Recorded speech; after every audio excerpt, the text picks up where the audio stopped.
سلام، امیدوارم حالتون عالی باشد و لبتان پر از خنده. سومین قاره بزرگ جهان قاره آمریکای شمالی است. این ویدیو به ادامه ویدیوی قبلی است. این قاره در نیمکره شمالی زمین قرار دارد. از شمال به اقیانوس مجمد شمالی، از شرق به اقیانوس اطلس، از جنوب شرقی به دریای کارائیب و از غرب به اقیانوس آرام محدود می شود. آمریکای شمالی از طریق بارکه پاناما و آمریکای جنوبی متصل است. مساحت این قاره حدود 24.71 میلیون کیلومتر مربع، جمعیت حدود 592 میلیون نفر. در قاره آمریکای شمالی 23 کشور مستقل و قلمروهای وابسته است. مهمترین کشورهای عبارت از کانادا، ایالات متحده آمریکا، مکزیک. آب و هوا در این قاره دارای تنوع آب و هوای بسیار زیادی است. از آب و هوای قطبی در شمال تا آب و هوای گرمسیر در جنوب. دارای تنوع جغرافیایی بسیار زیادی است. از کوههای راکی در غرب تا دشت‌های وسیع در مرکز و سواحل طولانی در شرق و غرب. از لحاظ منابع طبیعی دارای منابع غنی از جمله نفت، گاز طبیعی، معادن، جنگل‌ها و زمین‌های کشاورزی. از لحاظ فرهنگ، آمریکای شمالی تحت تاثیر فرهنگ‌های بومی، اروپایی، آفریقایی و آسیایی قرار دارد. نکات مهم قاره آمریکای شمالی دارای شهرهای بزرگ و مهم مانند نیویورک، لس آنجلس، تورنتو و مکزیکو سیتی و شیکاگو است. این قاره دارای جاذبه‌های گردشگری فراوانی از جمله پارک‌های ملی، سواحل زیبا، شهرهای تاریخی و مراکز فرهنگی است. چهارمین قاره بزرگ جهان آمریکای جنوبی است. آمریکای جنوبی در نیمکره جنوبی زمین قرار دارد. این قاره از شمال به دریای کارائیب، از شرق به اقیانوس اطلس، از جنوب به محل تلاقی اقیانوس‌های اطلس و آرام و از غرب به اقیانوس آرام محدود می شود. آمریکای جنوبی از طریق بارکه پاناما و آمریکای شمالی متصل است. مساحت این قاره حدود 17.84 میلیون کیلومتر مربع، جمعیت حدود 430 میلیون نفر. قاره شامل 12 کشور مستقل و قلمروهای وابسته است. در این کشورها عبارت از برزیل، آرژانتین، کلمبیا. آب و هوا در این قاره دارای تنوع آب و هوای بسیار زیادی است. از آب و هوای گرمسیر در شمال تا آب و هوای معتدل در جنوب. این قاره دارای تنوع جغرافیایی بسیار زیادی است. از رشته‌کوه‌های آن در غرب تا جنگل‌های بارانی آمازون در مرکز و دشت‌های وسیع در شرق. دارای منابع طبیعی غنی از جمله نفت، گاز طبیعی، معادن، جنگل‌ها و زمین‌های کشاورزی است. اقتصاد آمریکای جنوبی متنوع است و منابع طبیعی و کشاورزی متکی است. و این قاره دارای فرهنگ متنوع تحت تاثیر فرهنگ‌های بومی، اروپایی و آفریقایی قرار دارد. قاره آمریکای جنوبی دارای شهرهای بزرگ و مهم مانند سائو پائولو و بوگوتا است. این قاره دارای جاذبه‌های گردشگری فراوانی از جمله جنگل‌های آمازون، آبشار ایگواسو، ماچو و سواحل زیباست. پنجمین قاره بزرگ جهان قاره جنوبگان یا همون قطب جنوب یا انتارکتیکا است. جنوبگان در جنوبترین نقطه کره زمین قرار دارد که توسط اقیانوس مجمد جنوبی احاطه شده است. قاره قطب جنوب جغرافیایی را در خود جای داده است. مساحت حدود 14 میلیون کیلومتر مربع، جمعیت دائمی ندارد، اما در فصول تحقیقاتی دانشمندان و محققان در استراحتگاه‌های تحقیقاتی مستقر هستند. آب و هوا در این قاره سردترین، خشکترین و بادخیزترین قاره جهان است. دمای هوا در زمستان میتواند به منفی 80 درجه سانتیگراد برسد. این همه چه منجمد و دارای منابع طبیعی غنی از جمله نفت، گاز طبیعی و معادن است، اما به دلیل شرایط آب و هوا و تحمل‌نامه‌های بین‌المللی استخراج این منابع محدود است.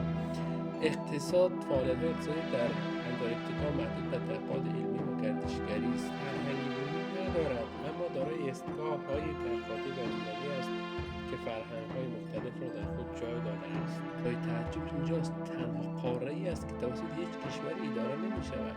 این قاره دارای اهمیت علمی بسیار زیادی است، زیرا برای تحقیقات آب و هوای زمین‌شناسی و زیست‌شناسی مورد استفاده قرار می‌گیرد.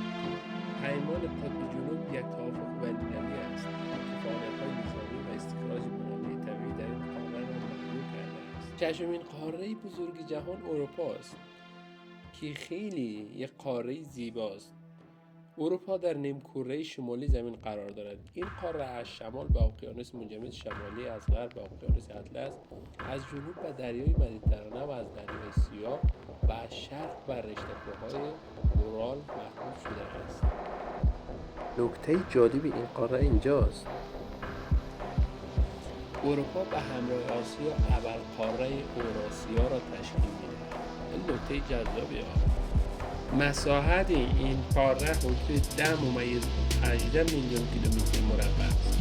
جمعیت حدود 748 میلیون نفر. کشورها شامل 50 کشور مستقل و قلمروهای وابسته است.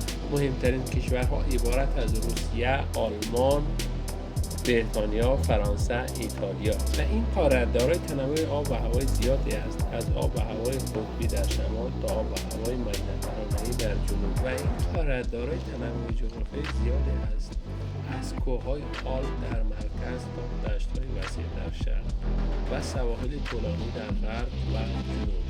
منابع طبیعی دارای منابع طبیعی متنوع از معادن، جنگل‌ها و زمین‌های کشاورزی است و اقتصاد اروپا بسیار متنوع و پیشرفته است. اتحادیه اروپا یکی از بزرگترین اقتصادهای جهان را دارد. قاره اروپا دارای فرهنگی بسیار غنی و متنوع است که تأثیر زیادی بر فرهنگ جهانی داشته است و قاره اروپا دارای شهرهای بزرگ و دوست داشتنی و مهم مانند لندن، پاریس، برلین، روم و مادرید است و این قاره دارای جاذبه‌های گردشگری فراوانی از جمله شهرهای تاریخی، موزه‌ها، گالری‌های هنری و مناظره‌های طبیعی زیبا دارد. اروپا زادگاه بسیار از تمدن‌ها و پیشرفت‌های علمی است.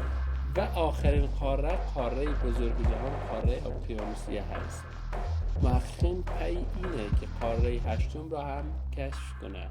قاره اقیانوسیه در اقیانوس آرام قرار دارد. این قاره شامل استرالیا، نیوزلند و هزاران جزیره کوچک و بزرگ است. مساحت این قاره حدود 8.5 میلیون کیلومتر مربع، جمعیت حدود 40 میلیون نفر، 14 کشور مستقل و دارای قلمروهای وابسته است. مهمترین کشورهای اینا استرالیا، نیوزلند و این قاره دارای تنوع آب و هوای زیادی است، از آب و هوای گرمسیر در شمال تا آب و هوای معتدل در جنوب و این قاره دارای تنوع جغرافیایی زیادی است، از صحراهای استرالیا تا کوههای نیوزلند و جزایر مرجانی اقیانوس آرام. دارای منابع طبیعی متنوع از جمله معادن، جنگل‌ها و منابع دریایی است و اقتصاد اقیانوسی هم متنوع است و گردشگری، کشاورزی و منابع طبیعی متکی است و فرهنگ در این قاره تحت تاثیر فرهنگ‌های بومی، اروپایی و آسیایی قرار گرفته است و این قاره دارای جاذبه‌های گردشگری فراوانی از جمله سواحل زیبا، جزایر مرجانی، پارک‌های ملی و شهرهای مدرن است. استرالیا بزرگترین کشور این قاره و یکی از بزرگترین کشورهای جهان است و این قاره دارای تنوع زیستی بسیار زیادی است و محل زندگی بسیاری از گونه‌های منحصر به فرد، گیاهی و جانوری است. و محبت نمایید. برای دیدن ویدیوی بعدی چنل را سابسکرایب نمایید، لایک نمودن و نظریات انرژی بخشتان را برام بنویسید.